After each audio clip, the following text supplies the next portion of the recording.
네, 마이스터 샬레 2부, 70화 2부 시작하도록 하겠습니다. 오늘 이제 저희가 준비한 2425 분데스리가 팀 결산의 마지막 시간입니다.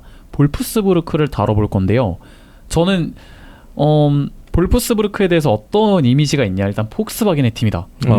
네. 정확하죠. 그리고 구자철과 데쿠가 있던 팀이다. 그죠. 디에고. 네, 그렇죠. 그 선수가 있던 팀이다라고 생각을 했고, 약간 여담이지만 구자철 선수가 딱 분데스리가 이제 볼프스부르크로 갔을 때가 제가 한참 볼프스부르크 유니폼이 예뻐서 좀 네, 이렇게 막 피파 온라인 2 팀도 하고 막 이랬던 팀이에요. 네. 그렇죠. 그러고 나서 한참 또 리그 우승을 했던 것도 좀 옛날이어도 그렇죠. 제코 이런 맞죠. 선수들이 있었을 때죠. 네, 그런 것도 좀 그라피테. 기억이 나고요. 맞아요. 딱 그때 기억에서 약간의 공백이 있는 건 사실입니다. 네. 그래서 제 입장에서도 좀 팀에 대해서 많이 배우고 이야기를 듣고 업데이트를 좀 듣는 시간을 가져보도록 하겠습니다. 볼프스부르크 팬이신 상윤 씨가 지금 앉아 계신데, 일단은 어떻게 팬이 되셨는지 한번 간략하게 여쭤볼게요. 제가 이제 볼프스부르크 경기를 챙겨본 지가 한 6년 정도 됐는데, 6년이면 시즌으로 치면 언제부터라고 보면 될까요? 20-21 시즌인가? 네. 라바디아 잘리고 나서 이제 글라스너 감독 글라스너 오시고, 이제 그때부터 좀 글라스너가 성적을 내면서 네. 주목을 받기 시작했는데, 그 처음에 볼프스부르크 경기 봤었던 때가 라바디아의 경기였어요. 그때 시즌 마지막 라운드였는데, 그 경기를 보게 된 계기가 뭐냐면 그때 아우쿠스부르크전이었거든요. 네네. 그때 지동원이랑 구자철이 아우쿠스부르크에서 마지막 경기를 한다는 걸 듣고 이제 그 경기를 봤는데, 그때 아마 볼프스부르크가 아우쿠스부르크를 8대1인가? 8대1인가 완전 뚜깝했어요. 묵사발 만들어. 고점을 물렸네 이거. 그래가지고 요 팀에 대해서 조금 알아봤는데, 네네. 라바디아의 지휘하에 좀 공격적인 전술 4-2-4-2 대충 투톱 전술로 공격적인 축구를 하고 있었고, 그리고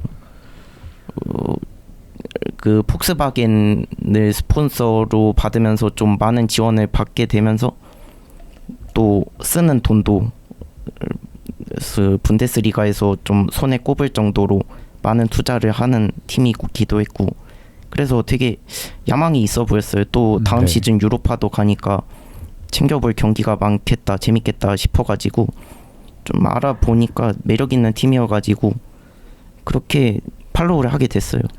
하나 여쭤보고 싶은 게, 사실 방금 말씀해 주신 거고 저의 첫인상과도 연관이 되지만, 사실 폭스바겐이 지원하는 약간 어떻게 보면 메인 스폰서 느낌이 나는 클럽이 볼프스부르크면 이 팀이 조금 더 빅마켓, 그러니까 뭔가 더 우승 경쟁을 할 수 있는 정도의 클럽으로 발전할 여지가 충분하다라고 생각을 하는데, 사실 마지막 리가 우승도 좀 됐고, 그리고 지금 최근의 성적도 사실 좀 잠잠한 게 사실이거든요. 네, 맞죠. 그 이유가 혹시 뭔지 여쭤봐도 될까요?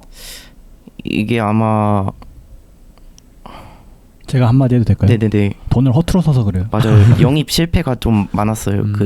좀 리스크 있는 영입들을, 또 돈이 많으니까 리스크 있는 영입들을, 좀 위험한 영입들을 많이 했는데, 그런 선수들이 조금 다 실패를 하기도 했고, 감독도 좀 감독의 돈을 쓰는 것도 맞지 않게 썼던 것 같고, 그리고 중요한 게 그 큰 돈을 썼음에도 불구하고 성적이 항상 승강 플레이오프 근처를 맴돌았던 시즌이 많아요.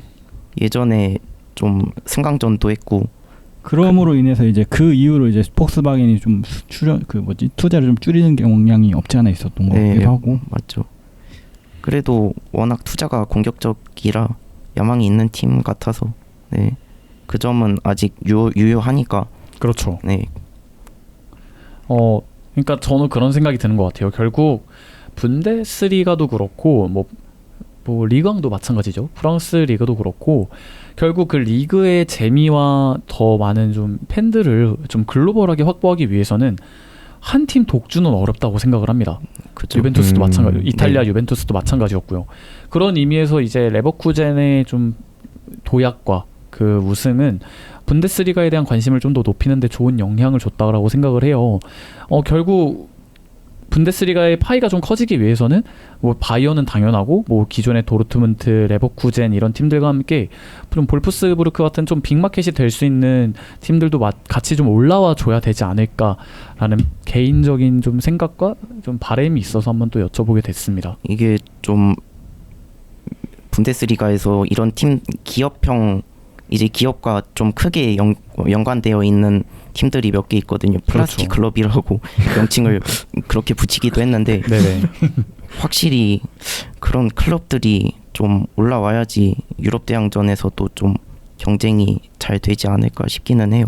맞습니다. 저도 그런 좀 바람이 있어서 한번, 그리고 왜 그런 바람이 있는데 볼프스부르크가 좀 약진하지 못하냐 이거에 궁금증이 생겨서 여쭤보면서 2부를 시작하게 됐습니다. 2024-2025 시즌 볼프스부르크의 시즌을 한번 짚어드리고 갈게요. 리그 성적은 11위였습니다. 중위권 내지 중하위권 정도의 성적이라고 봐야 될 것 같습니다. 분데스리가는 18개 팀이 경쟁을 하기 때문이죠. 56득점, 득점력은 나쁘지 않았습니다. 전체 6위고요. 다만 54실점을 하면서 이제 실점은 전체 12위를 기록하게 됐죠. 득실차 마진이 플러스 2밖에 나지 않는다는 거, 그게 결국 성적에 좀 따라오는 이유가 되지 않을까 싶은데 자세한 건 더 이제 들어보기로 하고요. 홈순위가 좋지 않았습니다. 3승 7무 7패 14위에 그쳤고, 다만 이제 원정에서 8승 3무 6패로 거의 뭐 승률 50%에 근접한 성적을 거두면서 중위권에 이제 위치를 하게 됐습니다. 포칼 성적은 라이프치히를 상대로 8강에서 떨어졌습니다. 어떤 이야기부터 먼저 하고 싶으신가요? 일단은 포칼부터 얘기를 해보자면은 이제 당시 라이프치히가 리가 내에서 로제 감독을 경질한 직후라 전반적으로 흔들리고 있었던 시기였는데, 네. 그래서 저희 팀 입장에서는 충분히 4강까지 노려볼 수 있는 상황이었거든요. 물론 8강까지 진출한 것도 나쁜 성적은 아니긴 하지만 하필이면 최악의 상성인 도르트문트를 꺾고 올라오고 이제 라이프치히를 만나게 됐는데, 그게 좀 많이 아쉬운 것 같아요. 힘들게 올라왔는데 혼란스러운 라이프치히를 이기지 못했다는 게, 조금 더 올라갈 수 있었는데 그게 아쉽고요. 그 경기가 이제 졸트레브의 첫 네, 경기였죠. 맞아요. 그래가지고 졸트레브. 그 경기가 하필이면 라이프치히 그 이제 새 감독 첫 경기라 좀 문대가 안 맞았던 것 같아요. 그쵸. 갑자기 안 쓰던 전술 써버리니까 좀 옆 상대 팀도 당황하는 모습을 보여가지고. 네. 사실 경기력은 막 그래요. 나쁘진 않은 편은 아니었는데 실수가 많았어요. 맞아요. 당시에 실수로 골을 많이 먹혔고, 그게 좀 많이 아쉬웠죠. 이게 종목을 불문하고 감독 경질 버프가 항상 있거든요. 맞아요. 네, 라이프치히도 뭐 실제로 로제 감독 경질된 이후에 대한민국 대표팀과도 링크가 있었던 졸트레브가 감독 대행을 하고 이전보다는 좀 좋은 모습을 보여주면서 챔피언스리그 진출에 좀 도전을 했던 네. 후반기를 거치기도 했고요. 그런 약간의 좀 시기상 아쉬움이 남을 것 같은 그죠. 볼프스부르크입니다. 네. 그리고 제가 지금 성적을 짚어드렸지만 특이해요. 홈에서 너무 약했고 오히려 원정에서 강했거든요. 네. 이게 저도 이 부분이 좀 의문이어가지고 저도 잘 몰랐어요. 이게 왜 이런 성적이 나올까 홈에서. 네네.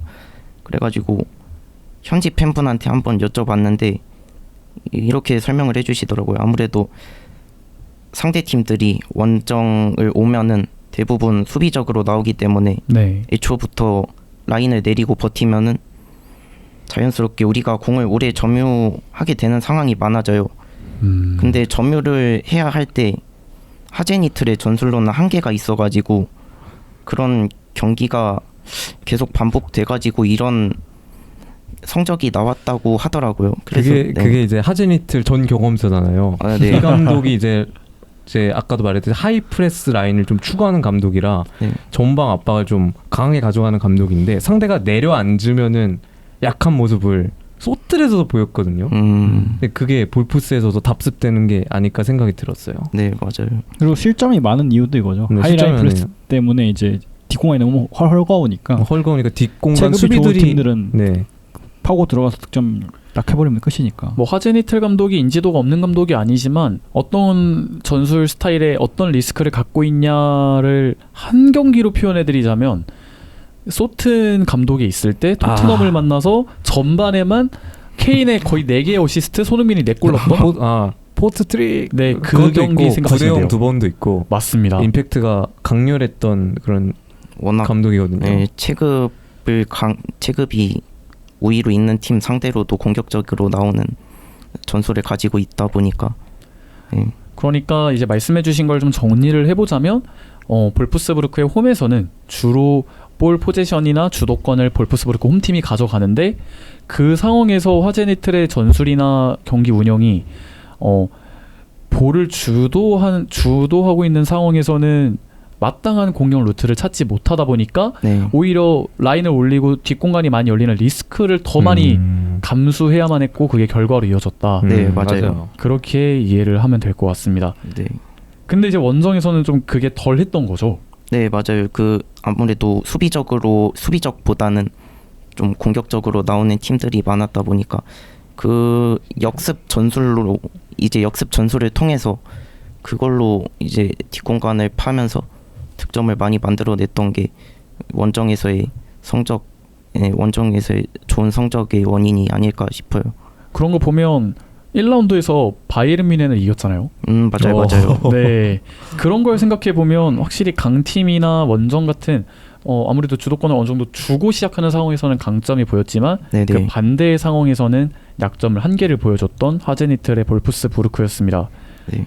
자, 그래서 결국은 11위로 마무리를 했습니다. 만족스러울 수는 없는 순위인 것 같은데 어떠셨나요? 매 시즌 유럽 대항전 진출권을 목표로 했던 팀으로서는 네네. 순위가 많이 아쉬운 게 사실이고요. 여러모로 보드진의 역량에 대해 의문이 커진 시즌이기도 했고요. 네. 솔직히 우리는 그냥 중위권 팀인가라는 생각이 들다가도 매번 데려오는 감독이나 선수들을 또 보면은 분데스리가에서도 손에 꼽힐 정도로 돈을 쓰는 팀이긴 하니까 저 역시 그런 볼프스부르크의 야망을 보고 이 팀에 관심을 갖게 된 사람인데 투자에 비해 팀이 방향을 제대로 잡지 못하고 있는 모습이 많이 안타깝긴 합니다. 그래서 제가 서두에 그 질문을 드렸던 이유가 여기에 있는 것 같아요. 네. 그러니까 이게 겉으로 보거나 뭐 그런 이미지적으로 봤을 때는 아니 이 팀이 2순위 있을 투자나 뭔가 느낌은 아닌 것 같은데 왜 계속 이러고 있지라는 궁금증이 따라왔던 거고 네. 결국 그 방향성에 대한 문제가 남아있다 이렇게 보시는 거군요. 네, 그죠. 뭐 나머지 분들께서는 약간 어떻게 보면 제3자의 시선에서 보는 볼프스부르크는 어땠나요? 확실히 하제니틀 감독의 좀 당당점이 많이 나왔던 시즌이기도 하고 좀 선수를 영입하는 비용에 비해서 많이 그런 아웃풋을 많이 못 뽑아낸 시즌이었다고 생각을 해요. 네. 어쨌든 영입한 선수들 중에서 아무라는 사실 그렇게 기대가 되지 않았던 자원이지만 좋은 활약을 보여준 반면에 좀 기대를 많이 모았던 자원들, 특히 뭐 이런 여러 선수들이 있잖아요. 네네네. 그런 선수들이 좀 부진했던 시즌이라 생각을 해서 볼프스부르크 입장에서는 어쨌든 하제니트 감독의 리스크가 너무나도 드러났던 시즌, 그리고 뭔가 마무리가 애매하게 맺어진 시즌, 그리고 하제니트를 좀 일찍 경질하지 못했던 게 네. 물론 하제니트한테 미안한 얘기지만 아버지를 사랑하는 사람으로서 그런 게 드러났던 시즌이 된 게 아닐까 싶습니다. 하제니틀이 거의 언제 경질이 됐죠? 한 5월 맞나요? 마지막 라운드 전에 경질된 걸로 알고 아마 있는데. 네, 맞아요. 마지막 라운드 이전에 경질을 돼가지고 4월쯤에. 그럼 사실상 그냥 다 돌린 거잖아요. 한 네. 시즌. 네. 그 결과가 이제 좋지 않았던 것 같고 감독에 대한 평가를 그럼 자연스럽게 한번 이어가 볼 건데 그 전에 혹시 병철님의 의견 한번 들어볼까요? 볼프스부르크는 그냥 하제니틀이 하제니틀 했다라고 볼 수밖에 없는 시즌이었고 저번 시즌 예측에도 그렇게 얘기를 했어요. 하제니트 감독의 전술 역량이 좀 한계가 있는 것 같다. 또 라인 내리는 팀에 대응 못할 것 같다는 게 너무 드러났다는 거라. 그렇습니다. 이제 그럼 자연스럽게 감독 평가 계속 이어가 보면 네. 제가 이제 이야기를 전에 들었을 때는 시즌 초반만 해도 사실 1라운드에 미넨을 잡았다 보니까 네. 이번에는 잡지는 않았고 않았지만 이제 좀 비등비등한 경기를 비등비등하게. 네네. 네. 그러다 보니까 챔스를 한번 노려볼 만하겠다라는 네. 생각을 하셨다라고도 들었어요. 네, 맞아요. 그 당시 이제 미넨을 상대로 1라운드에 좋은 경기력을 보여줬고 전반적으로 출발이 꽤 순조로워가지고 무엇보다 하제니틀의 빠른 속도의 역습 전술이 저희 팀에 딱 맞아 떨어졌기 때문에 좀 기대를 많이 했어요. 그런데 시즌 중후반으로 갈수록 문제가 많이 생겨가지고 전술의 핵심이었던 아무라와 토마스가 상대한테 집중 마크를 받기 시작했고 네. 팀의 창의성을 담당하던 마예르가 장기 부상을 끊으면서 경기에 참여하지 못하게 되었고 네. 이때부터 경기를 좀 풀어나갈 새로운 방안을 찾아야 됐는데 전술의 틀을 바꾸기보다는 선수 기용에만 변화를 주더라고요. 하제니틀이. 네. 문제는 저희 팀 스쿼드가 특정 포지션에는 이제 각각 특정 포지션에 비슷한 유형의 선수들만 있다 보니까 단순히 선수만 바꿔선 큰 차이를 만들기 어려웠다는 건데 그래도 결국 몇몇 선수들의 포지션을 바꿔가지고 변형해가지고 실험적인 기용을 해봤는데 그게 성공하기는 했어요. 근데 크게 승패에 결정적인 영향을 주지는 못했거든요. 이게. 왜냐면 이제 큰 흐름을 바꾼 건 아니잖아요. 네, 맞아요. 네. 이제 선수 각각 개인이 잘한다고 해도 승패를 좌지우지할 수 있는 거는 아니니까. 그러면 그걸로. 말씀해주신 거를 정리를 해보면 사실 초반에 뭐 좋은 흐름을 이어가더라도 리그 시즌은 장기 레이스고 네. 분명히 상대 팀도 공략을 하고 간파를 해서 들어올 텐데 네. 그거에 대한 플랜 B가 필요했는데 하제네틀이 거기서 유연함을 보여주지 못하고 같은 전술에 어떻게 보면 선수만 좀 갈아 껴서 네, 약간의 맞아요. 실험을 하는 정도에 그쳤다 보니까 결국 그 과정에서 마이르 같은 선수도 이제 장기 부상으로 이탈하게 되고 집중적인 또 견제를 받는 선수도 생기게 되면서 후반기에 좀 많이 안 좋아졌다 이렇게 네. 봐도 될까요? 맞습니다. 그 마예르라는 선수가 팀에서 이제 창의성을 담당하면서 조금 상대팀 입장에서 예측이 불가능한 볼을 뿌려주는 선수인데 요 선수의 유무도 상당히 컸던 것 같아요. 이게 제가 알기로는 유로에서 크로아티아의 7번을 달고 뛰었고 그렇죠. 네. 그리고 워낙 또 중앙 미드필더의 화려한 계보를 갖고 있는 크로아티아에서 네. 새로운 뉴페이스다 이런 평가를 받으면서 기대를 모았던 자원으로 알고 있고요. 네, 맞아요. 네. 잘하긴 해요. 아직 이적료 값을 못 하고 있긴 하지만 네.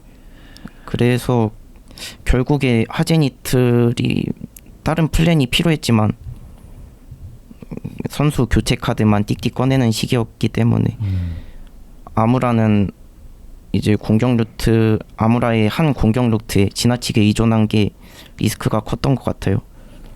후반기에는 이제 아무라가 집중 마킹 당하기 시작하니까 팀도 전체적으로 성적이 안 좋아졌고 사실 이번 시즌 팀에서 공격적으로 투자를 많이 한 편이었는데 그 투자가 성공적이었어요. 네. 그런데 정작 하제니틀이 그 결과물을 제대로 활용하지 못한 게 많이 아쉬워가지고 네. 그러면 투자가 성공적이었다라는 거는 제가 좀 여쭤보고 싶은 게 어떤 면에서 성공적인 건가요? 그러니까 선수 영입이 그 실패가 없었어요. 이것도 나중에 한번 다뤄 가보죠. 네네네. 네. 그리고 혹시 또 질문 하나 드리는데 그 뒤에 졸트레브가 잠깐 땜빵을 맡았잖아요. 혹시 간략하게 그건 라이프치. 라이프치 졸트레브요. 그 뒤에 다니엘 네, 바우어라고 맞아요. 있는데 바우어가. 그 사실 말씀드릴 게 많이 없어요. 그 고작 한 경기고 네. 저도 아직 파악이 안 된 상태니까 뭐 다시 2군으로 갔을 뿐이고 네, 하긴 네, 잘 못했으니까. 네 맞아요. 그냥 그 흐름대로 끝난 네. 것 같아요. 자, 그러면 이제 말씀을 해주신 게 한 가지만 더 여쭤보면 투자를 많이 했다. 이게 분데스리가 리그 전체에서 이제 뭐 투자 순위가 나눠진다라고 하면 어느 정도의 투자를 했을까요? 뭐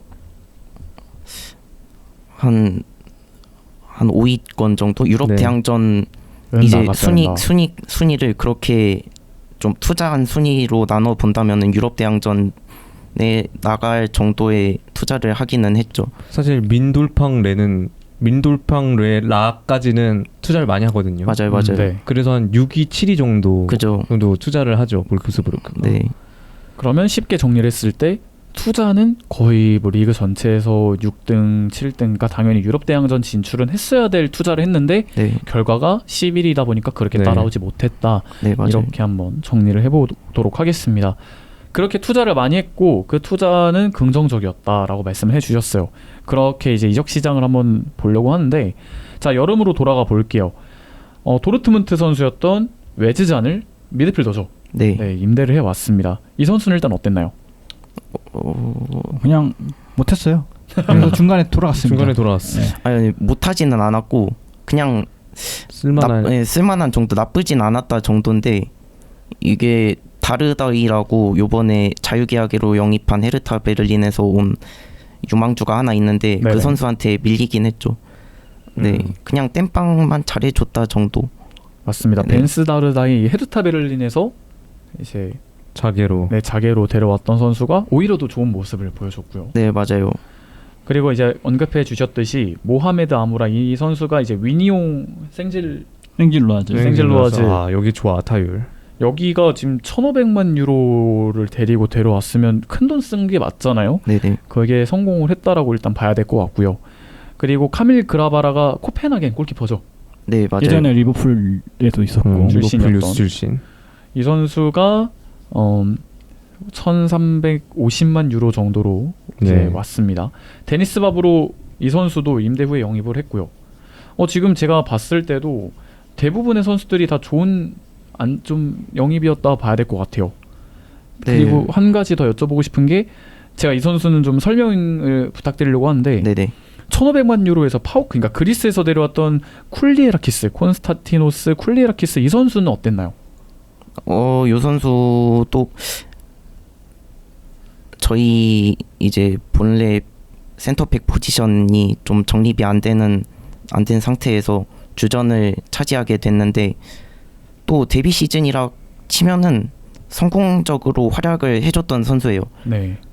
막 잘한다, 막 센세이셔널한 활약을 펼치진 않았지만 안정적으로 잘해줬고 물론 후반기에 갈수록 조금 아쉬운 면이 좀 도드라져 보이기는 했는데 그래도 좀 젊기도 하고 젊은 유망주기도 하고 분데스리가에서 주전으로 활약하고 있다는 것 자체가 좀 나중에 이익을 많이 챙길 수 있다는 자원의 그렇죠. 선수기도 하니까 뭐 상당히 좋은 영입이죠 뭐.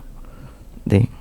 그러고 나서 이제 판매는 원래 오랫동안 좀 주전 골키퍼를 지켰던 코엔 카스틸스가 네, 맞아요. 사우디로 떠났고요. 그리고 저는 개인적으로 좀 놀랬던 게 막상스 라쿠르아가 볼프스부르크는 물론이고 분데스리가에서 상당히 좋은 평가를 받고 있는 센터백으로 알고 있었는데 네. 이 선수가 1,800만 유로의 크리스탈 팰리스로 이적 시장 막판에 이적을 했습니다. 이게 계약 기간이 얼마 안 남았기도 했고요. 네. 오히려 이런 돈 받고 팔 수 있다는 게 다행이다라는 건데 이제 문제가 이적 시장 거의 막바지에 이적을 했다는 게 좀 문제기는 했어요. 맞습니다. 그게 조금 아쉬움이 남았을 것 같은데 그럼에도 불구하고 데려온 선수들의 뭐 금액이나 이제 영입 후의 활약상을 보면 분명히 좀 성공적이었고 주전에 안착한 선수들이 많았다라고 봐야 될 것 같아요. 자, 그래서 이제 겨울까지 갑니다. 겨울에는 2명의 선수를 데려왔고 2명의 선수를 팔았습니다. 우선 안드레아스 스콜 올센 선수를 1,400만 유로에 데려왔는데 이 선수는 어떤 선수였나요? 벨기에에서 어떤 팀인지 지금 잘 기억이 안 나는데 브리에에서 데려온 선수였는데 국가대표에서 좀 활약이 좋았던 선수였다고 알고 있었어요. 그래가지고 좀 많이 기대를 했는데 막상 까보니까 활약은 좋지 못했고요. 네.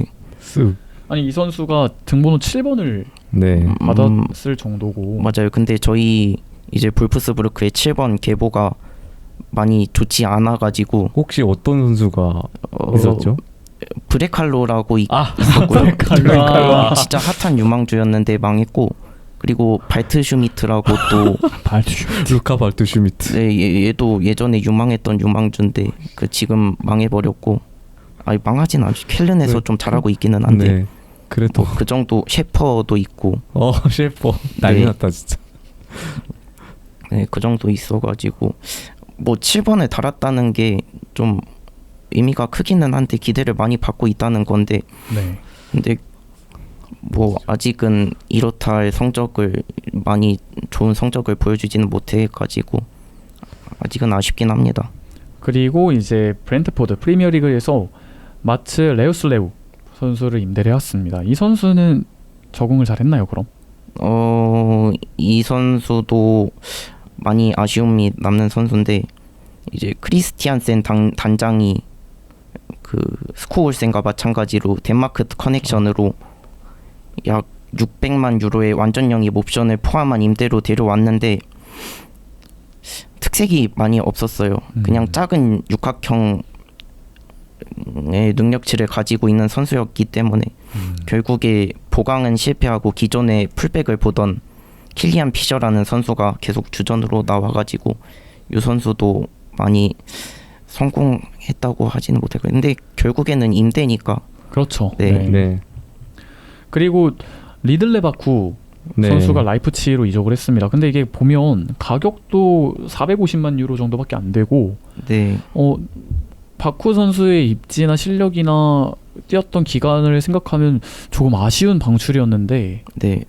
네. 바쿠가 사실 계약 기간이 끝나가면 끝나갈수록 좀 폼이 하향세를 탔던 거는 맞는데, 네. 근데 이 정도의 가격표는 아닌 게 확실하기는 하죠. 그렇죠. 근데 이 선수도 계약 기간이 얼마 안 남았기 때문에 반년 정도 남아가지고 꼭 팔아서야만 했던 선수이기는 했어요. 그래가지고 뭐 돈 잘 받고 팔았다 이 정도죠 뭐. 네. 그리고 이제 세드릭 체지거도 400만 유로로 네. 아우크스부르크로 가게 네, 됐죠. 판매를 했습니다. 네. 확실히 보면 후반기에 가면서 안 좋아졌다라고 말씀을 해주셨고 실제로도 그런 결과를 보였는데 겨울 이적 시장에서의 좀 아쉬운 결과가 무브가 그런 걸 또 후반기의 흔들림을 잡지 못한 요인이 됐다 이렇게 봐도 될 것 같습니다. 네. 네. 그리고 또 어쨌든 볼프스부르크가 후반기에 좀 수비진의 부상이 많았잖아요. 맞아요. 그런 점을 고려를 한다면은 후반기에 부상이 많아가지고 이제 풀백인 피셔가 센터백을 본다든지 네네. 이런 경우가 종종 있었던 걸로 제가 기억을 하거든요. 네. 그래서 후반기에 좀 아쉬운 보강이 결국에는 이제 후반기에 부진에 영향을 더 주지 않았나라고 생각할 수밖에 없을 것 같아요. 사실 센터백 수비수 자체는 보강이 필요한 포지션은 아니기는 했어요. 네. 워낙 보르나우도 있고 오도구는 아니고 네. 아무튼 그렇게 있는데 그 유로였나 어떤 거였지 유로 아무튼 네이션스 네이션스 리그 네. 거쳐오면서 이제 줄 부상이 이어지고 이런 이제 너무 부상 당한 선수가 많다 보니까 결국에는 미들 보던 선수가 센터백을 보고 이제 유소년에서 끌어올려가지고 겨우겨우 뎁스를 채우기는 했는데 스쿼드를 채우기는 했는데 네 그것도 많이 아쉬운 부분이긴 하죠. 결국엔 성적에 일조를 한 상황이긴 하니까. 그렇습니다.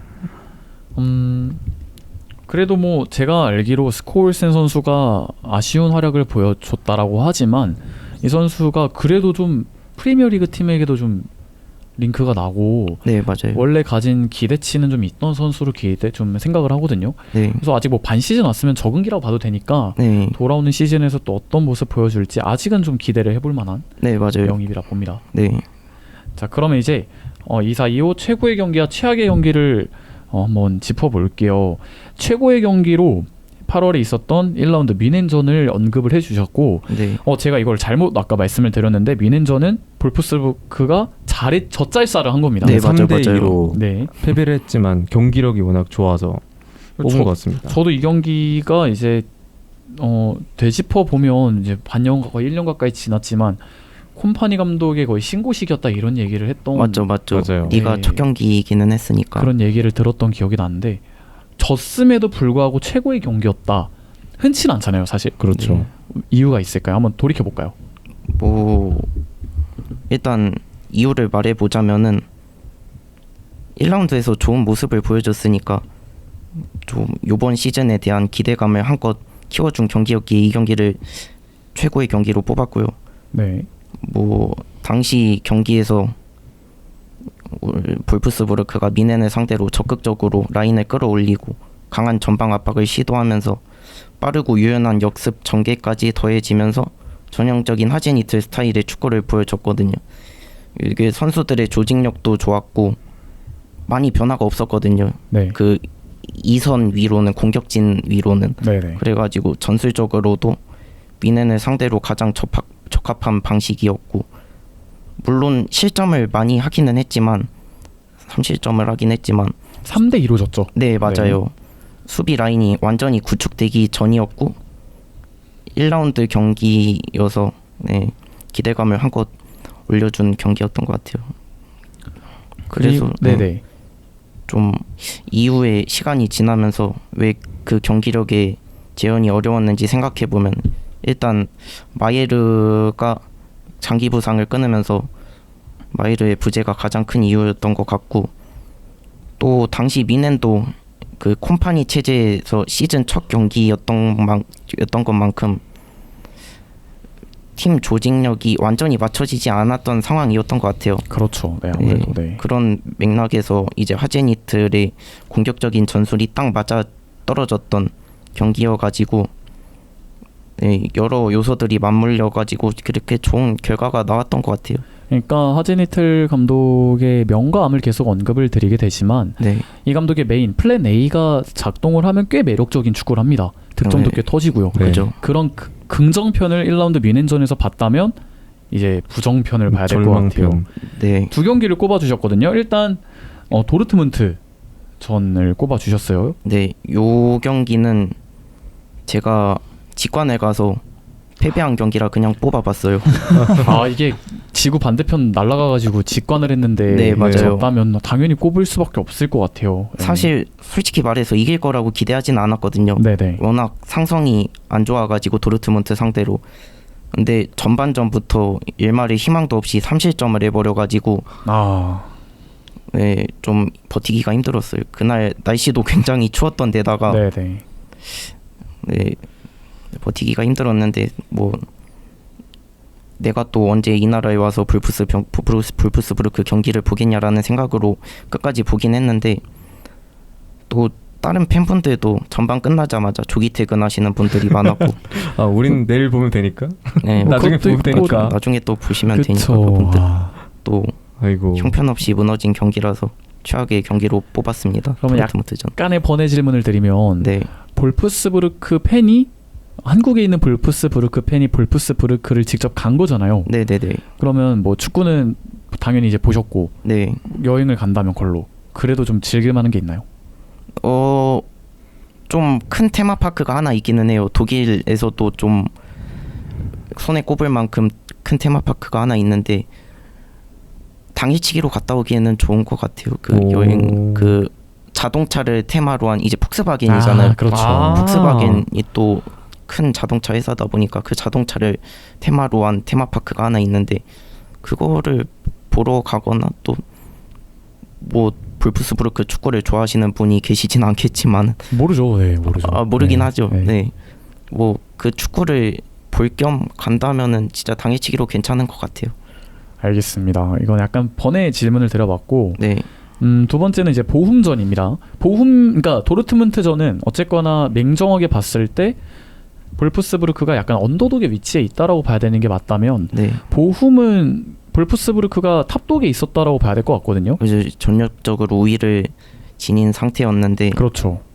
이 경기는 경기력이지만 도저히 그 이런 스쿼드를 가지고 이런 경기를 한다? 이런 네. 경기를 한다는 게 납득이 되지 않는 경기여가지고 그 이전에 바로 3연전이 프랑크푸르트, 레버쿠젠, 슈투트가르트처럼 이제 전력상 위에 있는 팀들을 상대로 승점을 잘 땄거든요. 네. 근데 막상 강등권인 보험에게 또 승점을 퍼주는 모습이 정말 원정이었나요? 네, 홈이었어. 홈이기는 홈. 했어요. 그래요? 좀 홈에서 약하긴 하다지만 뭐 또 강등권 팀한테 이런 모습을 보여주는 게 정말 그 당시에는 화가 많이 났습니다. 이 보험전 스코어가 어떻게 됐죠? 1대1이요. 1대1이요. 네. 결국 승점 3점을 따내지 못하고 네. 드랍을 하게 됐고, 그리고 이제 말씀해 주셨던 걸 보면 이 경기가 트리거가 돼서 네. 후반기에 좀 내리막을 타기 시작한 경기였다고도 말씀을 하셨거든요. 네, 이 경기부터 시작해가지고 이제 다음 경기 1승 9 네. 10경 최근 그 경기를 기점으로 최근 10경기를 보자면은 아마 1승밖에 못 챙겼을 거예요. 맞아요, 그래가지고 하제니틀의 경질에 일조를 하기 시작한 기점이 된 그런 경기였다고 생각해가지고 요 보험전을 뽑았어요. 네, 그리고 하제니틀이 이제 그 경기 이후로 경질당하기 전까지 리그에서 1승 2무 6패를 기록을 했는데 그 이제 부진의 시작점이 보험전이 된 거죠. 네, 맞아요. 1승 2무 6패면 네. 9경기에서 승점을 5점을 땄다. 네. 화려한 역돌격의 시작. 전반기에 쌓아놓은 승점들을 다 싸그리 날려버렸으니까 네. 많이 아쉽죠. 사실 그 전까지 리그 5위까지 올라가면서 페이스가 좋은 상태였는데 맞아요. 이제 거기서 완전히 무너지기 시작한 거죠. 네, 말씀드렸다시피 아까 후반기랑 전반기가 극명했잖아요. 네, 플랜 B가 없다 보니까 많이 차이가 났습니다. 그렇습니다. 최악의 경기를 얘기하다 보니까 약간 암울해졌는데 이제 올해의 인물, 그러니까 가장 볼프스부르크의 한 시즌을 지탱해줬던 인물로 네. 아까 말씀드렸던 이제 생질루아즈에서 온 모하메드 아무라이 공격수를 오. 뽑아주셨습니다. 그리고 모든 볼프스부르크 팬들이 주저없이 선택할 거라고도 말씀을 해주셨다면 네, 이 선수의 존재감이 상당했다라는 거거든요. 네, 뭐 사실 이번 시즌 MVP 꼽으라면 모든 팬들이 아무라를 꼽을 거고요. 네. 그만큼 하제니틀 전술의 핵심이었고 분데스리가 데뷔 시즌부터 9골 10도움이라는 스탯을 찍으면서 자신의 잠재력이 어디까지일지 가늠조차 안 되는 선수라는 걸 증명을 해줬고요. 네. 또 비싼 이적료가 전혀 아깝지 않았던 값어치를 제대로 해준 영입이라고 생각해요. 이선 네. 마저 말씀해 주세요. 솔직히 하제니틀이 아닌 다른 감독이었다면 텐텐 이제 10골 10도움도 충분히 가능했을 것 같고 그 이상도 했을 것 같아요. 이 선수에 대해서 이제 모하메드 아무라 선수에 대해서 이제 간략하게 소개를 해드리자면 이번 시즌, 그러니까 24-25 시즌을 앞두고 이제 생질루아즈 벨기에에서 넘어온 선수고 네, 알제리 국가대표입니다. 네, 네. 맞아요. 알제리에서도 33경기에서 16골이니까 득점 페이스가 상당히 좋은 편이거든요. 그런 선수고 신체 조건은 되게 크진 않아요. 네, 왜소한 선수예요. 좋진 않은 편이죠. 하지만 그런 어떻게 보면 유리하지 않은 신체 조건에도 불구하고 네, 팀의 득점력에 절대적인 지분을 차지했던 선수입니다. 네, 맞아요. 그래서 어쨌거나 이런 좀 팀의 메인 공격수가 생겼다라는 것은 아무래도 골을 넣어야 되는 스포츠에서 상당히 보는 재미가 있었을 것 같고요. 네, 그리고 비록 좀 막판에 좋지 못해도 다음 시즌에 대한 희망을 불러일으키게 하는 선수였던 것 같습니다. 네. 그럼 이 아무라 선수의 가장 큰 장점은 뭘까요? 속도가 빠르기도 하고, 네. 근데 그 속도의 장점보다 조금 더 좋게 봤던 점이 뭐냐면 클러치 능력이 너무 좋아요. 마지막에 선택의 순간이 오는데 그 선택을 너무 잘해줘요. 결정력에서. 네, 결정력이랑 이제 어시스트를 하는 마지막 파이널 패스에서 네. 너무 좋은 모습들을 보여줘가지고 그 점이 확실히 장점인 것 같아요. 그리고 아무라 선수와 함께 킬리안 피셔를 꼭 언급하고 싶다라고 말씀을 하셨거든요. 아, 네.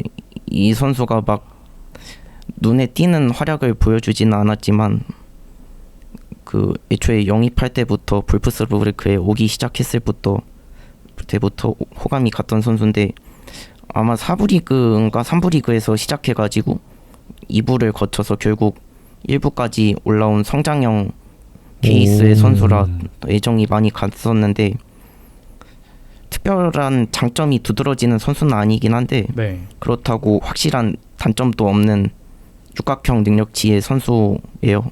여기에 이제 게임으로 치면은 FM으로 치면은 대담함 20 정도의 성실함과 꾸준함을 더해서 부족한 부분을 메꿔주는 그런 유형의 선수였는데 기복도 많이 없는 솔리드한 플레이 덕분에 그 주전으로 많이 활약을 해줬고 그리고 부상도 없어가지고 풀시즌 이제 킬리안 피셔로 잘 메운 것 같아요. 사실 또 수비진에는 또 스쿼드에는 이런 굿밥 네, 같은 맞아요. 선수들이 당연히 필요하잖아요. 네, 그리고 이제 팬 입장에서 한 시즌을 보다 보면 조용한 하지만 묵묵히 본인의 역할을 잘해주는 그런 선수들에게 정이 가기 마련인데 볼프스부르크에게 있어서 그런 역할은 킬리안 피셔가 좀 했다. 네 맞아요. 이제 언성이어로 가라고 아하. 할 수도 있죠. 그렇습니다. 그리고 방금 이제 언급해주셨던 모하메드 아무라와 킬리안 피셔가 모두 00년생이에요. 그러니까 24살 혹은 25살이면 네, 이제부터 전성기가 본격적으로 시작된다라고 봐도 되는데 맞아요. 볼프스부르크의 이제 새로운 코어 라인으로 이 선수들이 좀 자리를 잡아주면 네. 어떨까 그런 기대를 좀 하게 되는 것 같습니다. 근데 사실 그랬으면 좋겠지만 아무라는 워낙 센세이셔널한 화력을 보여줬기 때문에 네. 많은 팀들이 또 군침을 흘리고 있을 것 같아요. 이런. 킬리안 피셔 같은 이제 좀 조용한 굿밥형 선수는 좀 남아줄 수 있겠지만은 아무라는 좀 그동안 고마웠다. 그 정도. 네. 벌써 보내는 벌써 건가요? 보내요? 근데 이번 시즌은 링크는 별로 안 나오고 있지 않나요? 그 시즌 중에는 링크가 많이 나기는 했는데 네. 뭐 남아주면은 저야 좋기는 하죠. 이제 시즌 끝나고 링크가 안 사그라들기 시작해가지고 네. 그건 그나마 좀 다행인 것 같네요. 남아줬으면 좋겠죠. 뭐. 이게 떠나면 떠난 대로 뭐 투자를 해야 되겠지만 볼프스부르크 입장에서는 사실 이게 모든 팀이 그렇잖아요. 뭐 모든 포지션에 좋은 영입이 있으면 좋은데 네, 그 중에서도 9번 자리에 새로운 확고한 선수가 생겼다라는 거는 정말 대체하기도 힘들고 네 맞아요. 정말 절대적인 지분을 차지하는데 이 아무라 선수를 지키기 위해서라도 이번 시즌 성적이 더 중요할 것 같습니다. 그렇죠. 그러니까 네. 볼프스부르크가 이제 뭐 챔피언스리가 됐든 네. 유럽 대항전에 진출하는 성과를 보여준다면 앞으로 지키기도 좀 더 용이해지겠지만 네, 그런 좀 가시적인 성과나 발전이 보이지 않다면 지키기 아무래도 더 어려워지겠죠. 그렇죠. 아무래도 네. 혹시 그러면 다른 뭐 병철님이나 동근님은 볼프스부르크를 볼 때 이 선수가 눈에 띄었다 이런 선수가 있나요? 저도 아무라가 가장 특히 뭐 눈 띄지 않았나. 아무라가 가장 논의 대상인 것 같고 그리고 그라바라도 은근 잘 만났죠. 사실 그라바라랑 밀러가 시즌 초반에 영입이 되면서 누가 주전이 될 것인가 네 맞아요. 그런 고민을 많이 했는데 그라바라가 넘버원을 먹을 자격이 있다고 생각을 했습니다. 시즌 진행하는 걸 보면서. 그라바라 골키퍼가 어떤 골키퍼냐를 또 제 기억으로 한번 말씀을 드리면 네. 지난 시즌인가 챔피언스리그에서 이제 코펜하겐과 맨체스터 유나이티드가 만나서 정말 명경기를 펼쳤던 그렇죠. 오나나와 맞습니다. 그렇죠. 그런 경기가 있었죠. 그때 그라바라가 굉장히 좀 좋은 활약을 펼쳐줬던 기억이 나요. 슈퍼세이브를 정말 많이 보여줬고 또 이 선수가 좀 스타일도 독특하잖아요. 그렇죠. 가면 쓰고. 맞아요. 가면 쓰고 있고 머리도 좀 길지 않나요? 맞아요. 캐릭터성이 있어가지고 네. 맞아요. 약간 뭐 마블에 나올 만한 캐릭터성을 보여주는 토르 선수예요. 같은 느낌. 맞습니다. 네. 그러고 이제 그 경기에서 또 약간 번외로 멀티골, 그러니까 동점골과 역전골을 넣었던 루니 바르다지가 이제 바르셀로나로 막 이적을 했거든요. 그렇죠. 네. 그래서 그 경기를 생각하시면 조금 더 연상하기 편하실 것 같습니다. 뭐 이제 다른 선수로 얘기할 거는 바브로 정도? 데니스 바브로. 네. 맞죠. 바브로가 사실 아무라랑 바브로를 뽑을까 생각을 했는데 또 세 선수를 뽑자니 조금 좀 그래지는 것 같아가지고 그냥 아무라 하나 뽑았습니다. 그렇죠. 그러니까 선수 평가 때 같이 언급을 하도록 하겠습니다. 뭐 자연스럽게 바로 이어가 볼까요? 네네. 이제 포지션별로 한번 리뷰를 해볼게요. 일단 골키퍼 방금 말씀해 주셨듯이 오랫동안 볼프스부르크의 골키퍼였던 카스텔스가 떠나고 그라바라랑 밀러가 왔습니다.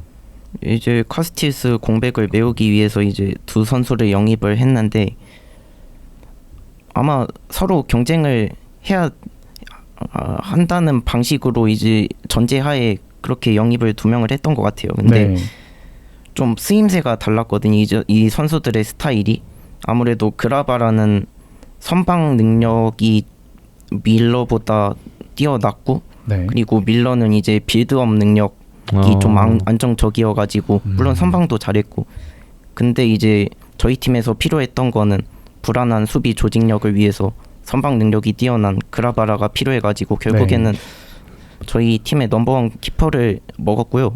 그래서 결국에는 또 잘해줬어요. 미친 선방들을 많이 보여주면서 뭐 향후 10년이 됐든 간에 6년이 됐든 간에 향후를 맡길 수 있는 1번이 생긴 것 같아서 뭐 카스티스의 대체자라고 하기에는 조금 아쉽긴 하지만 또 나이가 차면서 경력이 생기면서 또 잘해질 수도 있겠죠. 카스티스와 마찬가지로.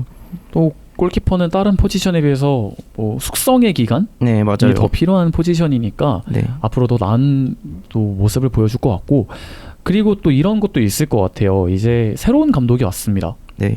파울 시모니스라는 감독 이따 더 다뤄보겠지만 아무래도 젊은 감독이 새로 부임을 했기 때문에 네.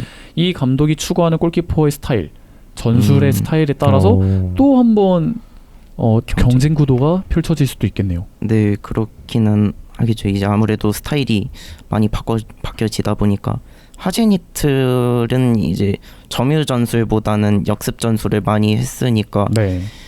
그 아무래도 빌드업의 순도가 조금 낮아질 수밖에 없는데 근데 파울 시모니스는 조금 더 점유를 위주로 하는 감독이긴 하거든요. 적절하게 역습이랑 밸런스를 네. 맞춰가지고 그래가지고 아마 밀러도 다시 치고 올라올 수 있을 가능성이 있는 것 같아요. 뭐 경쟁 구도는 네, 또 계속 이어질 것 같아요. 그렇습니다. 이게 나쁠 건 없을 것 같습니다. 그죠. 네. 그걸 보는 재미도 있을 것 같고요. 수비수를 한번 언급해 주시죠. 수비수에도 아까 말씀드린 것처럼 새로운 얼굴들이 많았습니다. 네, 이제 콘스탄티노스 클리에라키스랑 데니스 바브로 이제 이 두 명이 주요한 영입이었는데 네. 데니스 바브로도 정말 이제 완전 영입 옵션을 포함으로 이게 임대로 데려왔거든요. 근데 아마 그 옵션이 원래는 600만 유로였을 거예요. 네네. 근데 좀 시즌 끝날 때 되니까 갑자기 영입 링크가 뜨더니 200만 유로에 어떻게 영입을 하게 됐다고 뜨더라고요. 거의 염가로 샀네요. 네, 꿀영입이네. 맞아요. 네. 그래가지고 염가에 샀음에도 불구하고 이제 불안정한 수비 진의 핵심으로 이제 안정화에 기여를 했기 때문에 진짜 이 선수도 아무라 다음으로 가는 최고의 영입이었고요. 이제 쿨리에라키스도 온더볼이 너무 좋아가지고 과거에 이제 센세이셔널한 활약을 보여줬던 미키 판더벤이라고 있거든요. 아 알죠. 네, 토트넘으로 간. 네, 토트넘으로 간 이 선수의 비견되는 이제 오버래핑 실력으로 이제 센터백임에도 불구하고 좋은 온더볼로 이제 안정적인 수비력을 바탕으로 잘 해줘가지고 이 선수도 또 젊거든요. 맞아요. 나중에 수완이 남을 수 있는 수완을 챙길 수 있는 선수라 또 잘 영입한 것 같습니다. 그러면 한 가지 여쭤보고 싶은 게 네, 아무래도 불프스부르크의 수비의 원래 네, 중심은 막상스 라크로아였죠. 네, 맞죠. 이 네, 선수의 빈자리가 어느 정도 느껴지셨나요?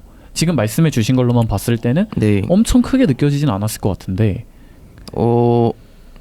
사실 바브로가 정말 잘 메꿔줬던 것 같아요. 근데 확실히 라크로아가 있었다면은 그 역습 상황에서의 상대팀의 역습 상황에서의 뒷공간을 더 든든하게 채워주지 않을까 싶기는 하더라고요. 네. 바브로는 아무래도 나이가 좀 있기도 하고 네. 그러다 보니까 이제 좀 속도가 딸리는 면이 보여가지고 네, 아무래도 라크로아 좀 아쉽기는 하죠. 라크로아보다는 아쉬운 것 같아요. 바브로가 잘해주기는 했지만 뭐 그럼에도 불구하고 이적 시장 막판에 어떻게 약간 급하게 떠난 큰 존재를 네, 이 정도면 그래도 잘 메꿨다. 네, 잘 메꿔줬죠. 충분히 대체를 했다라고 말씀을 해주셨고요.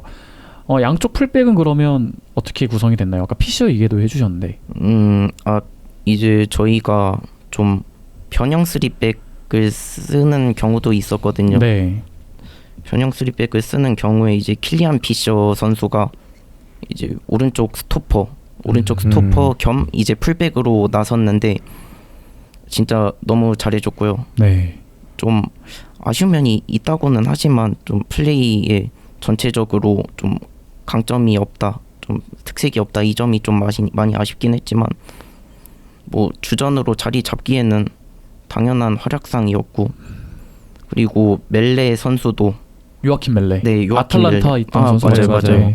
아탈란타에서는 솔직히 좀 아쉽다는 평이 많았잖아요. 그렇죠. 이게 영입될 때는 되게 많이 그렇죠. 기대를 모았던 선수였는데 사실 그 이제 대륙별 대회에서 이제 잘했죠. 인버티드 풀백으로 네. 득점력도 엄청나게 뛰어난 모습을 보여주면서 기대를 많이 받고 이적했는데 국대영 선수. 네, 국대용 선수, 애국자용 네, 선수가 애국자용 선수. 국자용. 선수가 돼버렸잖아요. 근데 또 볼프스 가서는 네, 또 지난 시즌을 포함해가지고 확실히 공격진과의 연계를 통해가지고 좀 풀백을 공격적으로 올리는 편이었는데 네. 이제 공격진 아무라와의 연계를 통해서 좀 좋은 찬스들을 많이 만들어낸 선수라 확실히 지금도 없으면 안 될 정도로의 그런 중요한 선수였던 것 같아요. 활약상이 너무 좋았어가지고 사실 이번 시즌 마킹도 이 선수로 해볼까 싶었거든요. 네. 네. 아무라의 활약상을 보기 전이었지만 네. 그리고 또 호제리오 선수라고 또 있는데 네, 이 선수는 그냥 장기 부상으로 아, 얼마 나오지도 못했어요. 사실 나와봤자 뭐 좋은 활약을 보여주지도 못했고. 네, 이번 시즌은 그냥 통으로 쉬었는데요. 네, 맞아요. 네. 나오지를 못해가지고. 그 오제리우가 유벤투스 출신이었던 걸로 네, 기억을 맞아요. 하고, 그리고 좀 더 아마 이렇게 말씀드리면 이럴 수도 있는데 2-3 하드워커 시즌, 그러니까 네. 축구 게임에서도 은근 쓰이는 맞아요. 선수입니다. 맞아요, 사솔로. 맞아요. 맞습니다. 사솔로. 네. 기대에 비해서 호제리오는 잘해주지 못하고 있고요. 못 나와주니까. 그러고 그럼 또 혹시 수비진에서 언급하고 싶은 선수가 있나요? 저희 팀에서 이제 좀 많이 기대를 받고 있는 다비드 오도구라는 그 수비수 선수가 있는데요. 네네. 이제 19살인데 저희 팀 U19에서 올라와가지고 이제 수비진들 줄 부상이 이어진 가운데 그 자리를 메꾸기 위해 우니온 베를린전인가? 그때 한번 선발로 섰었는데 정말 잘해줬어요. 그 라이프치히전이랑 우니온 베를린전 2경기 다 했었는데 베테랑 못지않은 안정감 있는 플레이랑 이제 좋은 온더볼을 통해서 좋은 활약을 해줬어요. 이제 자기 재능이 확실하다는 걸 증명해줬고, 그리고 근데 좀 아쉬운 점이 이제 나이가 어리다 보니까 피지컬이 좀 덜 성숙한 면이 있어서 그것 때문에 많이 밀리기는 하더라고요. 불안한 점이 있긴 하더라고요. 그래도 이 선수 꼭 한번 언급하고 싶었습니다. 보통 그렇게 이제 1군에 처음 진입을 하고 네. 신고식을 치른 선수들이 네. 크게 두 개로 나뉘어요. 우리가 갑자기 제가 지금 이름이 기억이 안 나는데 2년 차에 좀 극심한 네. 부진을 겪는 징크스를 겪기도 소포모 하고 소포모 징크스. 네. 네. 혹은 진짜 이제 한번 적응하고 자신감이 붙어가지고 내가 1군에서 먹힐 수 있네? 라는 자신감을 갖고 이제 완전 주전으로 도약하는 케이스가 있는데 네. 오도구 선수가 후자로 발돋움할 수 있기를, 왜냐하면 바브로 선수도 나이가 있다 보니까 네. 결국은 또 어린 새로운 선수가 등장을 해야 되는 게 있잖아요. 안 그래도 요새 좀 뉴스가 나오고 있기는 한데 오도구 선수가 임대 영입으로 좀 2부 팀들에 갈 가능성이 있다고 많이 뉴스가 떴었는데 이제 자기가 인스타로 좀 못을 박아버렸어요. 이제 자기는 좀 볼프스부르크에서 경쟁을 좀 해보겠다고 하더라고요. 그래가지고 너무 기대가 됩니다. 야망이 좀 네, 큰 야망이 좀 선수네요. 그런 좀 신구 조화 혹은 경쟁이 붙는 거, 뭐 골키퍼 때도 마찬가지지만 네. 당연히 중요합니다. 자, 그러고 이제 혹시 미드필더로 넘어가도 괜찮을까요? 네네, 미드필더. 제가 미드필더에 좀 개인적으로 질문 드리고 싶은 선수들이 많은데 네. 네, 우선은 먼저 많지. 한번 리뷰를 들어볼게요. 일단 저희 미드필더의 핵심이었던 6번 원클럽맨 막시밀리안 아르놀트. 네. 예년 시즌보다는 좀 많이 아쉽기는 했어요. 좀 실수도 많아진 느낌이 들고 폭백 보호도 예년보다 조금 덜해진 모습이 보이기는 했는데, 그래도 이 선수가 없으면은 이 선수의 유무에 따라서 너무 경기력의 차이가 크기 때문에 여전히 없으면 안 될 선수이기는 확실하고요. 너무 잘해줬습니다. 이번 시즌도. 네. 아르놀트가 이제 2009년에 유스가 볼프스부르크 유스에 들어오고 거의 그냥 원클럽맨입니다. 네, 그냥 원클럽맨. 대체 네. 불가한 낭만이 있는 레전드고 독일 국가대표에 승선된 적도 꽤 있는 네. 선수입니다. 근데 이 다른 얘기지만 좀 해보고 싶은 얘기가 있었는데 네네. 요번에 이적 시장에서 비니시우스 소우자라는 선수를 영입했거든요. 네. 맞아요. 이게 이따가 얘기를 해야 돼. 이따가 얘기를 할게요. 일단. 네네네. 네. 이따 오케이. 꼭 말씀해 주시길 궁금하게만 바라고. 만들고. 네. 그리고 또 네. 미드필더에 야니 게르하르트라고 있는데 아, 유 이거네. 선수도 저희 팀에 오래 있었어요. 유 선수도 이제 로테이션으로 나오면서 이제 주전 자원들이 못 나올 상황이 됐다 싶으면은 좀 나와주는 믿을 만한 자원이었는데 딱 그 정도의 만족도를 채워줘가지고 게르하르트도 딱 로테이션 선수로서의 역할을 다 네, 했다. 역할을 다 해줬던 것 같아요. 그러면 주전으로는 보통 어떻게 미드필더 진이 구상이 좀 이렇게 조합이 됐나요? 이게 아무래도 성적이 시원치 않으니까 많이 실험을 하긴 이게 했었던 것 같아요. 이게 되게 흔들리는 팀의 특징 주전 11명 얘기해 그러면은 머릿속에서 네. 11명이 누구였지 하고 조합하고 있음. 일단 아르놀트는 확실하고요. 확실하고. 이제 나머지 두 명인데 요 두 명이 이제 한 명이 이제 벤스 다르다이 네. 헤르타 베를린에서 맞아요. 아까 말씀했다시피 자기로 데려왔는데 상당히 잘해줬고요. 이번에 데려왔죠? 네, 약간 펠릭스 은메차 같은 유연한 발놀림과 빠른 좀 링커 스타일의 그런 스타일의 선수여가지고 펠릭스 은메차처럼 좋은 활약을 보여줬고요. 과거에. 이제 이 벤스타르다이가 키도 188 정도고 네. 네, 맞아요. 은메차도 키가 크잖아요. 네, 제공권이 좀 좋아가지고 네. 물론 뭐 조금 왜소한 체격인 것 같긴 하지만 맞아요. 그런 은메차가 왜 떠오른다고 말씀하셨는지 이해가 되는. 네네네. 네, 그렇습니다. 또 뭐 아스토브랑크스라고 있는데 네. 이 선수도 이제 마지막 한 자리가 좀 애매하긴 해요. 미드필더 두 명은 좀 확고했고 네. 이제 게르하르트랑 뭐 브랑크스랑 스반베리. 네, 스반벨이 그렇게 왔다 갔다 했는데 결국에는 또 포워드 선수였던 비머가 또 포지션 변경을 성공해내면서 또 요 선수가 미들진으로 활약을 잘해줬었던 것 같아요. 패트릭 비머 선수. 네. 제가 하나 또 질문을 드리고 싶었던 것 중 하나가 네. 제가 이제 주로 세리에를 좀 챙겨보는 편이어서 그럴지 몰라도 네. 이 스반베리 네. 선수가 사실 옛날에 볼로냐. 볼로냐에서 네. 되게 촉망받는 유망주 중 한 명이었거든요. 네, 맞죠. 그래서 막 빅클럽들과의 링크도 뜨고 워낙 또 볼로냐에서 최근에 빅클럽으로 가는 선수들이 있다 보니까 네. 그런 선수 중 한 명이 될 것으로 예상을 했다가 한 3년 전인가 그때 이제 불프스부르크로 갔습니다. 네. 근데 사실 기대치에는 못 미치는 활약을 했다고 알고 있는데 네, 이 선수, 워낙 매경기 기복이 좀 있는 편이라서 네. 잘할 때는 정말 잘하는데 못할 때는 또 존재감이 아예 사라져버리고 못해버리니까 좀 많이 아쉽긴 한 것 같아요. 그렇습니다. 네, 예전의 기대감보다는 많이 못하고 있다. 그 정도. 또 미드필더에서 혹시 언급하고 싶은 선수가 있으신가요? 없다면 공격수로 넘어가도 네, 됩니다. 공격수로 네. 넘어가도 될 것 같아요. 한번 또- 말씀해 주시죠. 네. 네, 요나스 빈이라는 되게 체격 좋은. 네, 맞아요. 네. 열심히 스트라이커. 뛰는 선수. 열심히 보통 뛰는 이런 선수. 얘기가 나오면 실력으로 칭찬을 받지 못하는 경우가 근데 있는데. 잘하긴 하는데. 네, 기복이 좀 있어.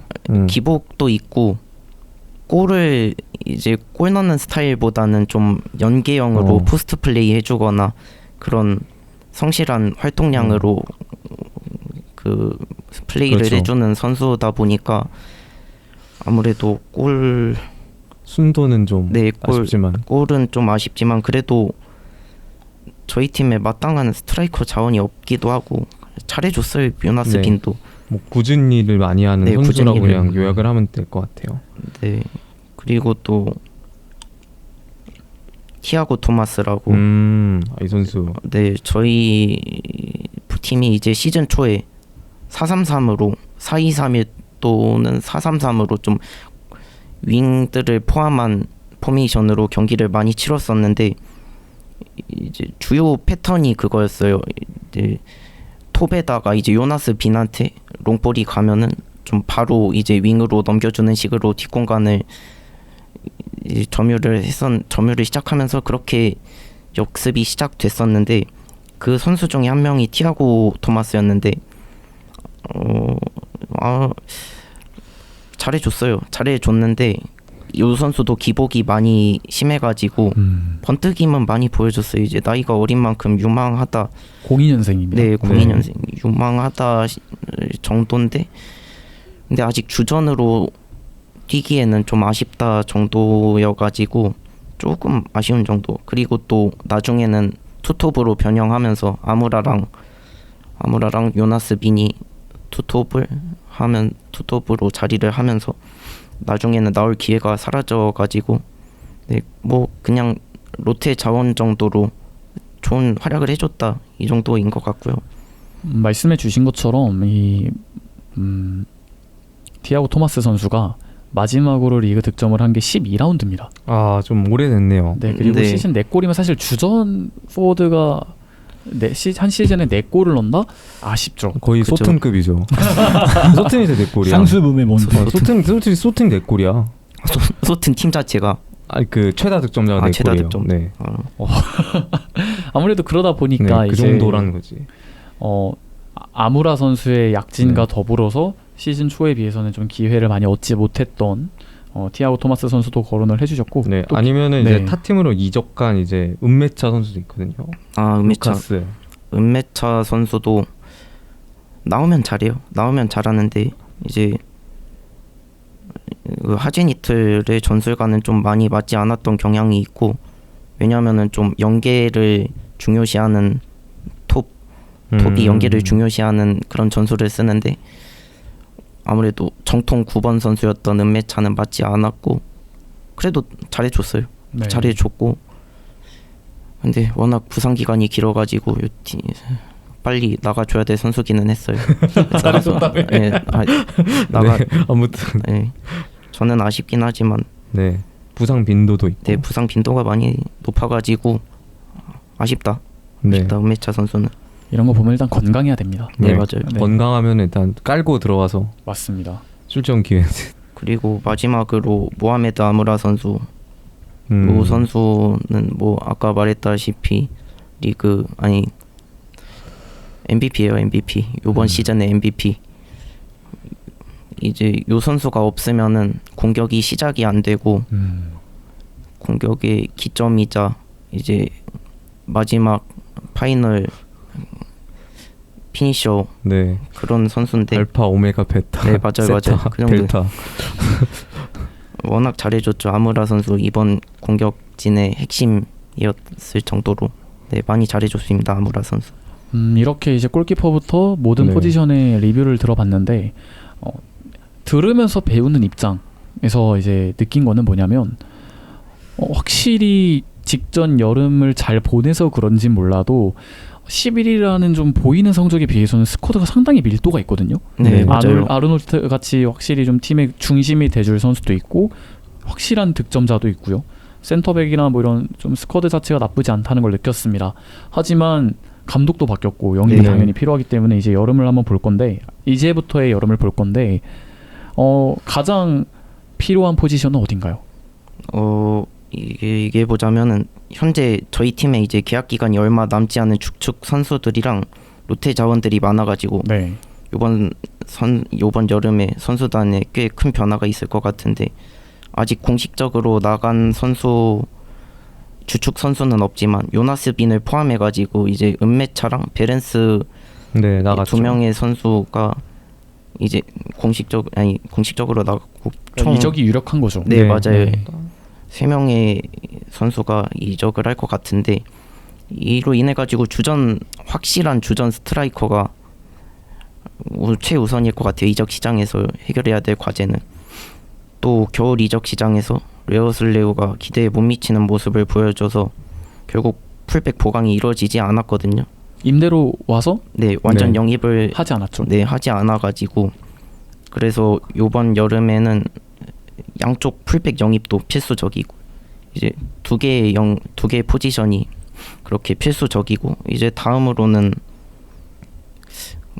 요거는 아직 확정적인 건 아니긴 한데 아무라와 비머 같은 2선 윙어들이 좀 요번 시즌에 활약을 해준 덕분에 타 팀들의 타깃이 될 가능성이 높아가지고 혹시 모를 이탈에 대비해서 2선 보강도 좀 고민을 해야 될 것 같습니다. 이 패트릭 비머 선수 아까 잠깐 언급해 주셨는데 네, 맞아요. 이 선수도 한번 좀 소개를 더 해주실 수 있나요? 네. 이 선수가 드리블에 확실히 능한 선수고요. 드리블 돌파에. 그리고 플레이메이킹도 좀 많이 하는 편이에요. 좀 킬패스도 잘 네. 찔러주고 로빙 패스 같은 것도 뒷공간에 노린 로빙 패스 같은 것도 잘 찔러주고 윙어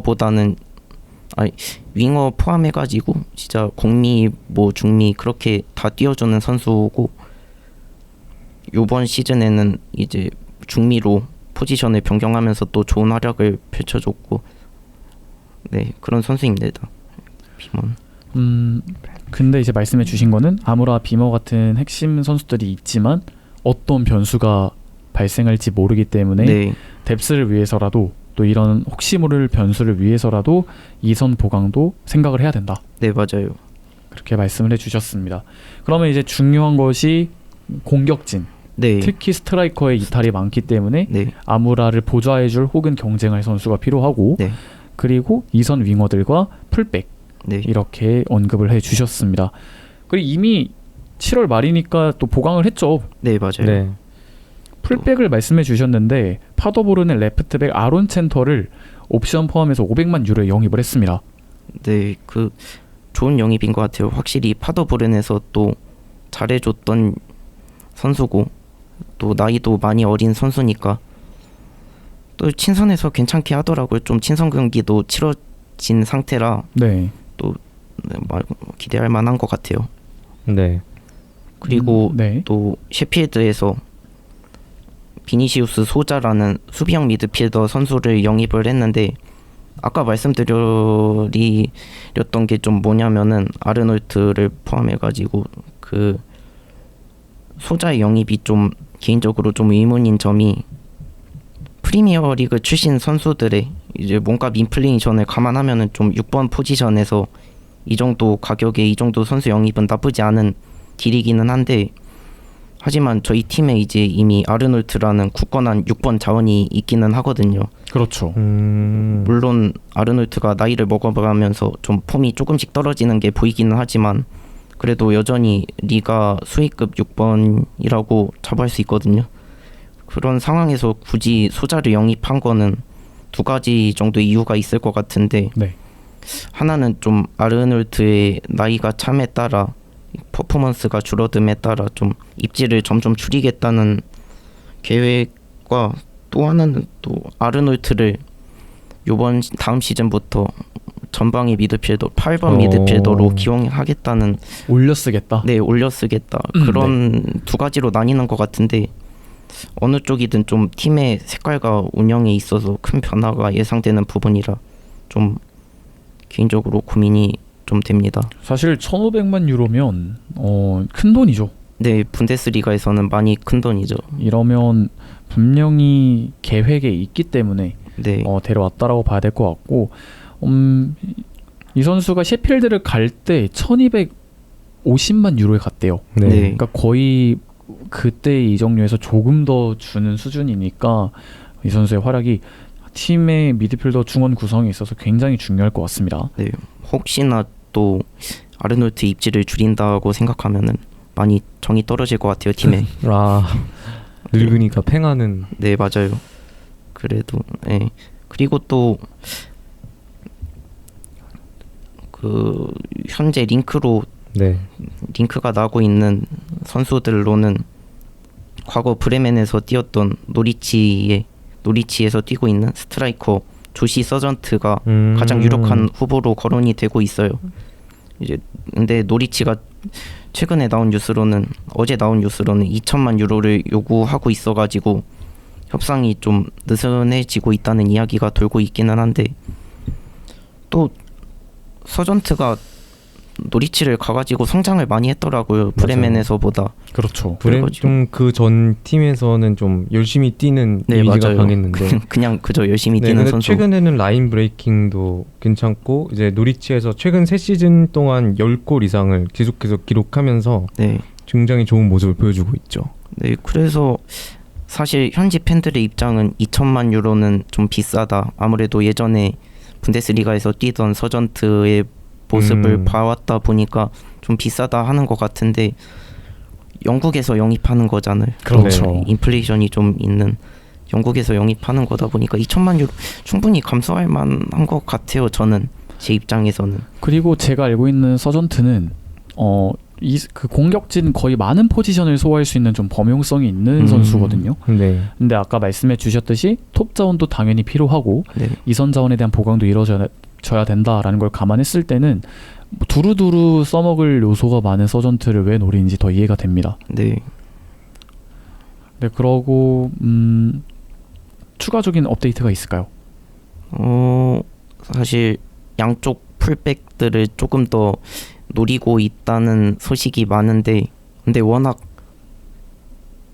이제 얕게 많은 선수들이 뜨고 있는 상태라서 네. 누가 오겠다라는 거는 확실한 상황이 아니어가지고 막 크게 말씀을 못 드릴 것 같아요. 아무튼 풀백을 노리고 있다.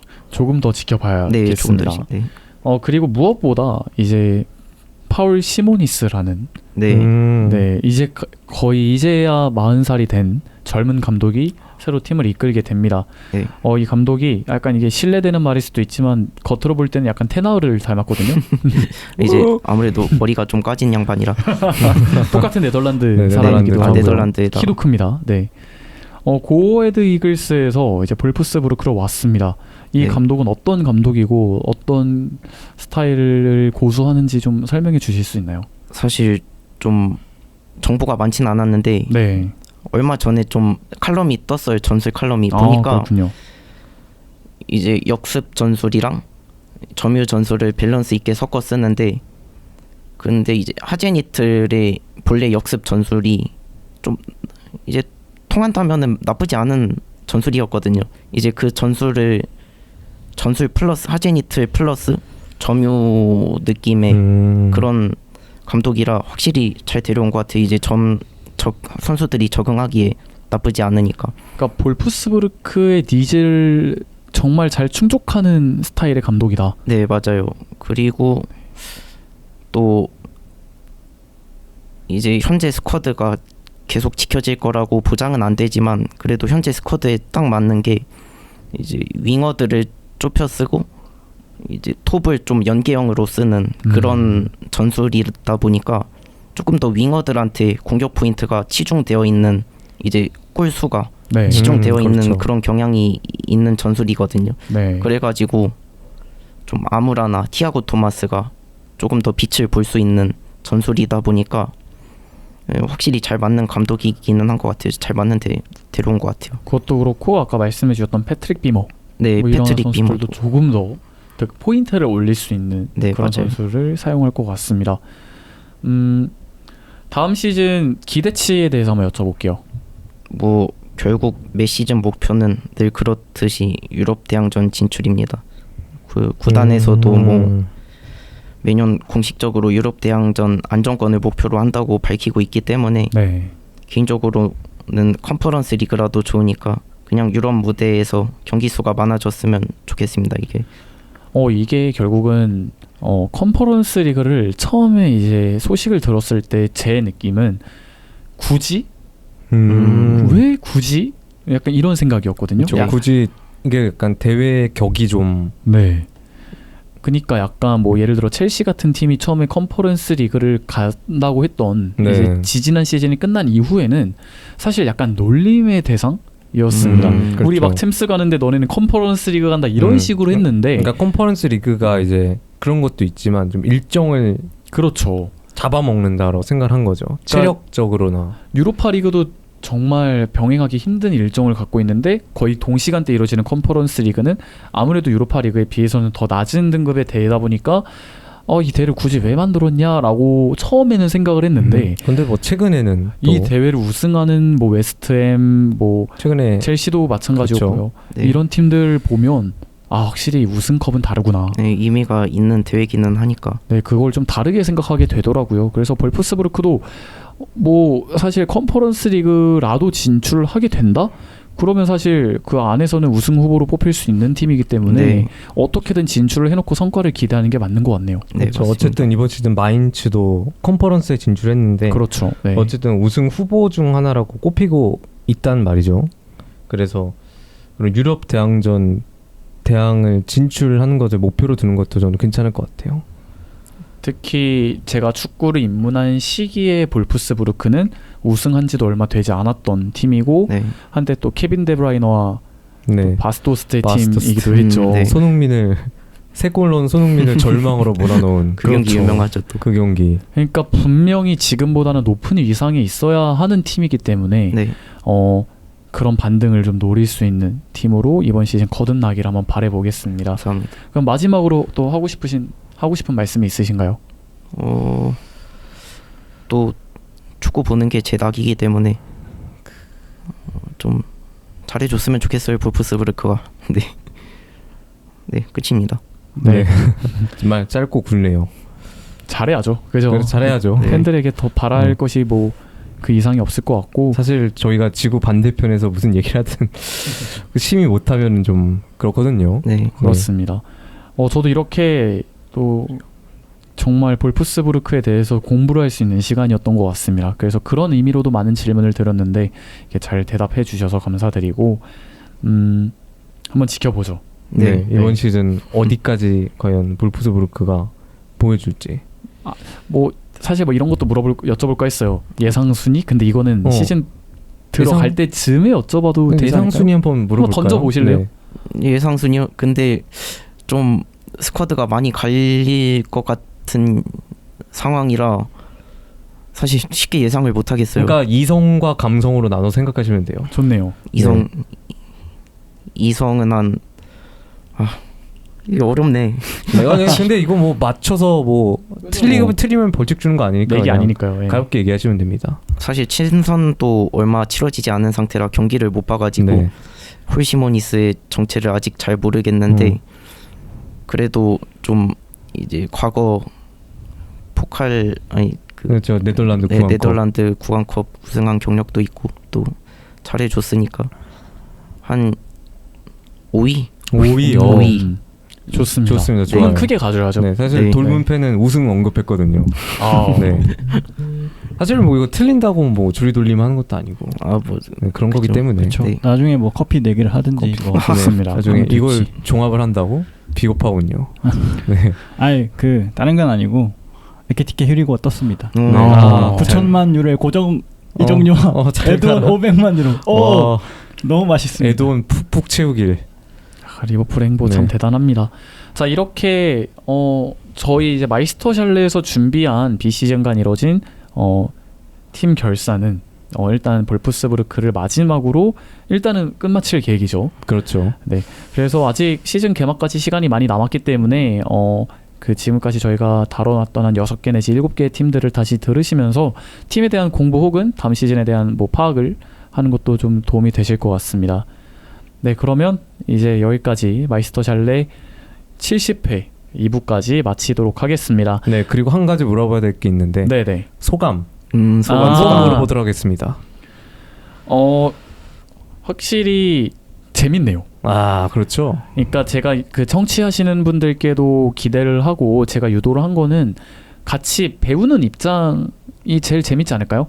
그러니까 물론 이 청취하시는 분들 중에서는 정말 헤비한 분데스리가 네. 팬분들도 분명 계시겠지만 서로 배우고 네. 또 우리가 약간 스쳐 지나갈 수 있는 궁금증을 좀 최대한 채우려고 노력을 했는데 첫 화니까 아직 미숙한 점이 많을 겁니다. 그게 뭐 목소리가 됐든 발음이 됐든 진행이 됐든 그럴 수 있는데 저도 계속 복습하고 분데스리가 공부해서 더 재밌는 방송 진행할 수 있도록 노력하겠습니다. 아, 좋습니다. 아주 만족합니다. 저희는 아주 만족한 네. 그죠. 오늘 녹음이었습니다. MC의 부담이 얼마나 힘든지 알기 때문에 고충 다 이해하고요.